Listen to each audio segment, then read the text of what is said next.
हरियाणा हमेशा संतों की भूमि रहा है। जी हाँ, हम आज बात कर रहे हैं कि ऐसे संत की जो हिसार कारावास के अंदर बंद है, लेकिन संत जी का ज्ञान डंके की चोट के साथ गूंजता जा रहा है। हम बात कर रहे हैं संत रामपाल जी महाराज की, जो 2014 से हिसार कारावास के अंदर बंद है।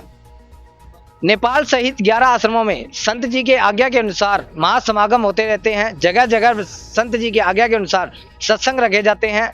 आज उसी सत्संग में हमारी ऐसे न्यूज चैनल की टीम पहुंची है जिला फतेहाबाद के शहर रतिया के अंदर। आज का पूरा कवरेज आपको सत्संग का दिखाएंगे। इससे पहले हमारे को एक और चीज देखने को मिली है, यहाँ पे जूते चप्पल की यहाँ जमा करवाएं, यहाँ जूते चप्पल की व्यवस्था करवाई गई है। एंट्री जब भी कोई सत्संग के अंदर एंट्री करता है उससे पहले उनके जूते जमा करवाए जाते हैं। सभी यहाँ पे जूते जमा करवाया गया है। सभी के लिए एक नियम बनाया गया है। सर कितने पैसे देंगे हम आपको? जी, यहाँ पर कोई पैसा नहीं लिया जाता। भगत भाइयों के लिए फ्री सुविधा है। सभी के लिए है।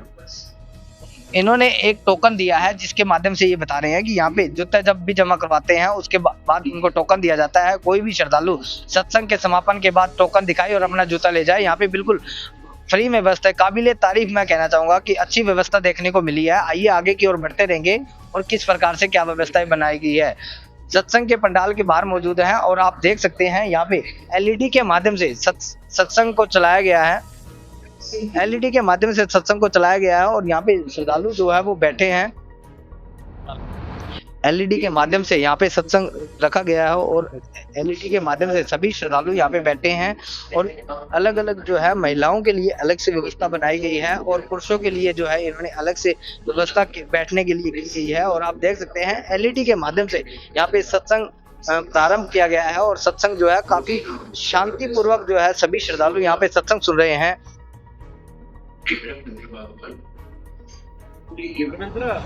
तो देखिए फिलहाल सत्संग के बाद यहाँ पे जो है एक स्टॉल लगाई गई है जहाँ पे संत रामपाल जी महाराज के कुछ फोटोज देखने को मिलते हैं, स्वरूप देखने को मिलते हैं। यहाँ पे चरण पादुका हमें देखने को मिल रही है और अनेक प्रकार के पोस्टर बैनर पुस्तकें रखी गई है और संत जी के श्रद्धालु भी मेरे साथ जुड़ चुके हैं और इनसे भी हम बातचीत करेंगे कि इनके क्या विचार हैं। नमस्कार सर। नमस्कार सर। सर आपने आध्यात्मिक पुस्तकें रखी गई है, क्या मेन मोटिव है इनका कि भी जिस प्रकार से आपने स्टॉल लगाई गई है कितने रुपए में दे रहे हो आप पुस्तक? सर ये पैसे की तो बात नहीं है, ये है कि सत्संग है संत रामपाल जी महाराज का। जो भी भाई बहन सत्संग के लिए आए हुए हैं, जो ज्ञान परमात्मा का ज्ञान अर्जित करना चाहते हैं, उनके लिए इन पुस्तकों की कीमत 20 रुपए रखी हुई है मात्र। उसका कोई ये नहीं है कि पैसा कमाने का कोई मोटिव नहीं है यहाँ पे। इसका ये है कि परमात्मा के ज्ञान प्रचार का ही एक मेन मुद्दा है कि हमारा जो समाज है आज हर कोई पूजा पाठ कर रहा है लेकिन शास्त्र अनुकूल कर रहा है, शास्त्र अनुसार नहीं साधना कर रहे हैं। संत रामपाल जी महाराज ने ये पुस्तकें जो बनाई है वो हमारे शास्त्रों के अनुसार बना रखी है और ये 20 रुपए इसलिए रखा हुआ है कि 20 रुपए तो इसकी छपाई भी नहीं है।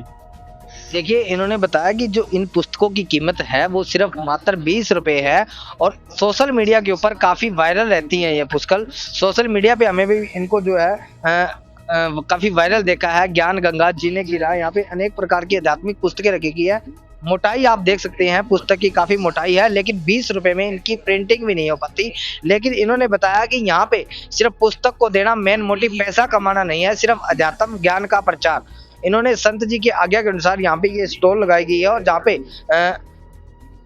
अनेक प्रकार की पुस्तकें रखी गई है और मुसलमान नहीं समझे गीता वेद, मुसलमान नहीं समझे ज्ञान कुरान शरीफ का भी जो है यहाँ पे सार दिया गया है। पुस्तकों के माध्यम से एक हिंदू और मुसलमान का भाईचारा यहाँ पे जो है कायम देखने को मिल रहा है। यहाँ पे सभी वो पुस्तकें देखने को मिल रही हैं जहाँ पे हमारे सनातन धर्म में कहीं ना कहीं इनका योगदान रहा है और आगे की और व्यवस्थाओं के बारे में बताते रहेंगे, आगे की ओर बढ़ते रहेंगे।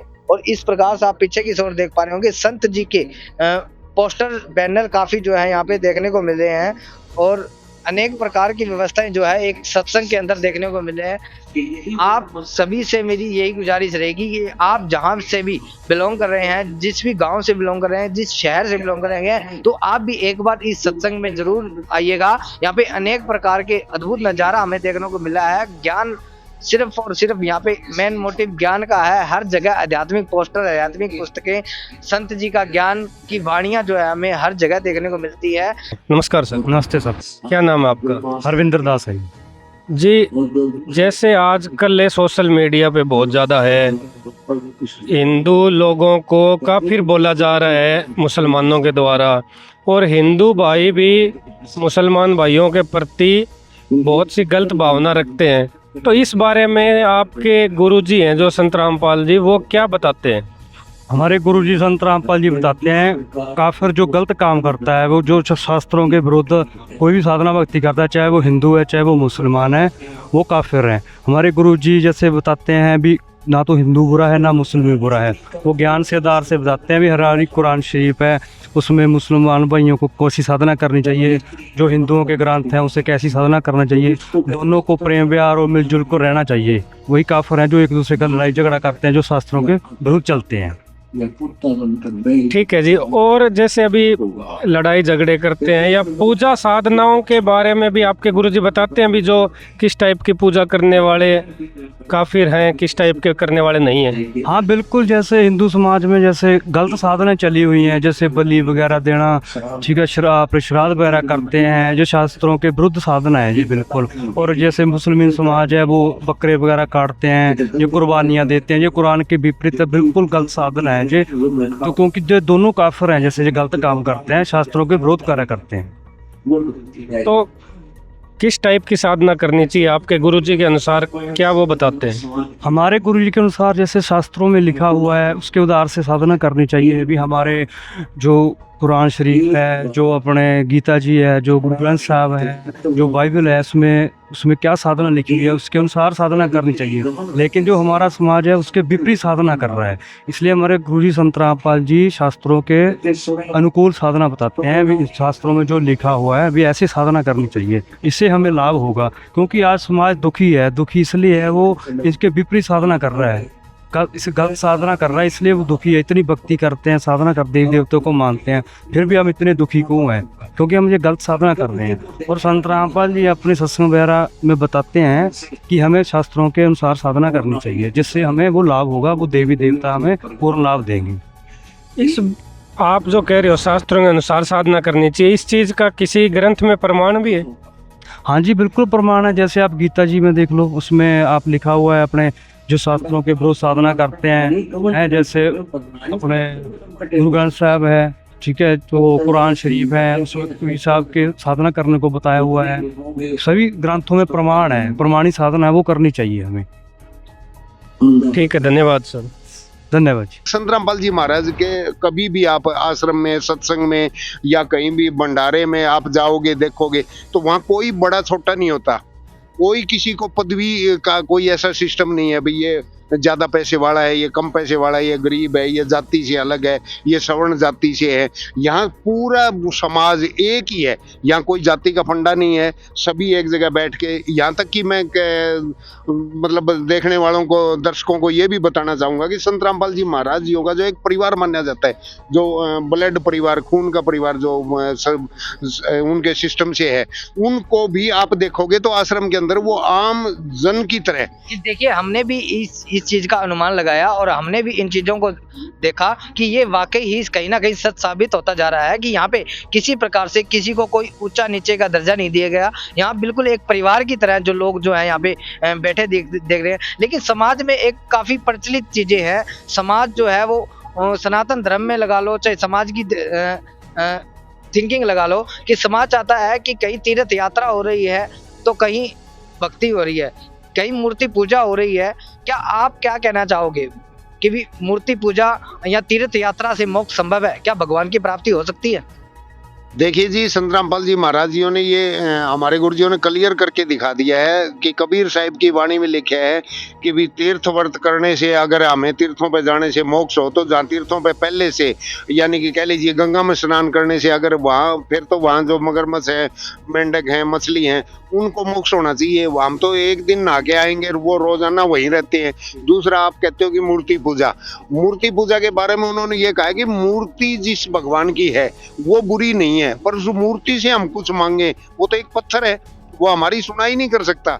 हाँ ठीक है, उस मूर्ति को देख के भगवान का हमें ध्यान होता है भी ये श्री रामचंद्र जी की मूर्ति है, ये श्री गणेश जी की मूर्ति है, ये श्री शंकर जी की मूर्ति है, तो उनको देखने से हमें भाव होता है, वो ठीक है। लेकिन उनकी पूजा करने से कुछ नहीं होता। जैसे हमारे को कई लोग, मान लीजिए प्रसन्न है, जगत भी प्रसन्न करता है, आप भी करते हैं। हमारा भी था उस समय, पहले विचार हमारे अंदर भी आए थे कि जिसमें हमने जहाँ स्टॉल देखी वहां पे संत जी के कोई कहीं फोटो मिले, कहीं बैनर मिले, तो कहीं ना कहीं वो भी मूर्ति पूजा के अंदर इंक्लूड है।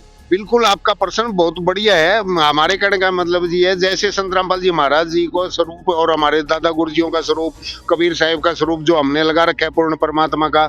और आज दूसरी बात मैं दर्शकों को कहना चाहूंगा कि आज के दिन संत रामपाल जी महाराज जी जो आए हुए हैं वो पूर्ण परमात्मा ही है, और कबीर साहिब के वो सीधे अवतार हैं, इसमें कोई दो राय नहीं है। हमें ये क्लियर हो चुका है, एक बार नहीं लाखों बार परमात्मा ने क्लियर। आप मूर्ति पूजा नहीं करते? नहीं, हम मूर्ति पूजा नहीं करते, हम मूर्ति को प्रणाम करते हैं, पूजा नहीं करते। पूजा तो परमात्मा की करनी होती है। हाँ, कहीं हमारे गुरुजियों का स्वरूप आता है या कबीर साहब का स्वरूप आता है पूर्ण परमात्मा का, तो हम उसको नमन करते हैं। तो नमन करने में और पूजा करने में बहुत अंतर है जी। इन्होंने बताया कि यहाँ पे किसी प्रकार से कोई मूर्ति पूजा नहीं की जाती। काफी सराहनीय व्यवस्था हमें देखने को मिली। व्यवस्थाओं के बारे में भी जिन्होंने हमें इनसे जानकारी ली और अन्य जानकारी भी आपसे साझा करते रहेंगे। और संत रामपाल जी महाराज की कुछ अनुयायियों ने हमें बताया कि यहाँ पे न तो मूर्ति पूजा की जाती और न ही तीर्थ यात्रा पे की जाती, जो कि ये शास्त्र विरुद्ध बता रहे हैं।